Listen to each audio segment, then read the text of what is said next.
ধানের শীষে ভোট না দিলে রেহাই নেই বিএনপি নেতার হুমকি। ধানের শীষে ভোট না দিলে রেহাই নেই, নারায়ণগঞ্জ ৩ সোনারগাঁ সিদ্ধিরগঞ্জ আসনের এক বিএনপি নেতার এমন হুমকির একটি ভিডিও সামাজিক যোগাযোগ মাধ্যমে ভাইরাল হয়েছে। নারায়ণগঞ্জ ৩ আসনের বিএনপি মনোনীত প্রার্থী আজহারুল ইসলাম মান্নানের এক নির্বাচনী প্রচারণায় সোনারগাঁ থানা বিএনপি সাংগঠনিক সম্পাদক নিজাম উদ্দিন এই বক্তব্য দেন। স্থানীয় সূত্রে জানা যায়, শুক্রবার ৩০ জানুয়ারি বিকেল ৪টায় সোনারগাঁ উপজেলার মোগরাপাড়া ইউনিয়নের ৩ নম্বর ওয়ার্ডের ছোট সাদিপুর এলাকায় নির্বাচনী প্রচারণার সময় বিএনপি নেতা নিজাম উদ্দিন তার বক্তব্যে বলেন, ধানের শীষ প্রতীক ছাড়া অন্য কোনো প্রতীকে ভোট দিলে নির্বাচনের পর কাউকে রেহাই দেওয়া হবে না। ভাইরাল বক্তব্যে তাকে বলতে শোনা গেছে, এখানে ১,৬০৮টি ভোট আছে। যদি এখানকার ১৫০০ ভোট কাস্ট হয় আর ২০০ ভোটও যদি বাহিরে যায়, ইনশাআল্লাহ আমরা ধরে ফেলব।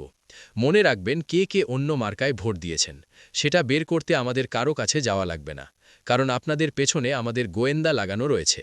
আমি আল্লাহর কসম করে বলতেছি, আপনারা এখনই আমাদের সাথে ধানের শীষের ছায়াতলে আসেন।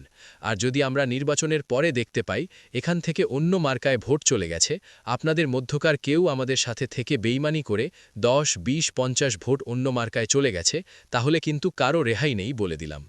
এ বিষয়ে অভিযুক্ত সোনারগাঁ উপজেলা বিএনপি সাংগঠনিক সম্পাদক নিজাম উদ্দিন জাগো নিউজকে বলেন, আমার আত্মীয় স্বজনদের নিয়ে একটি দাওয়াত শেষে উঠান বৈঠক করেছিলাম। এ সময় আমার কিছু আত্মীয় স্বজনের সামনে ওই মন্তব্য করেছিলাম, কিন্তু অন্য কোনো এলাকায় কিংবা মানুষকে এমন কথাবার্তা বলিনি। প্রয়োজনে আপনারা এসে তদন্ত করুন। আত্মীয় স্বজনদের শাসিয়েছি, অন্য কিছু না। বক্তব্যের প্রতিক্রিয়া জানিয়ে নারায়ণগঞ্জ ৩ আসনের জামায়াতে ইসলামীর প্রার্থী ইকবাল হোসেন ভূঁইয়া জাগো নিউজকে বলেন, মানুষকে হুমকি ধুমকি দেওয়া জাতীয়তাবাদী দলের চিরাচরিত অভ্যাস বা স্বভাব, এর বাইরে যেতে পারে না। এটাই নিজাম উদ্দিন ভাইয়ের বক্তব্যে স্পষ্ট।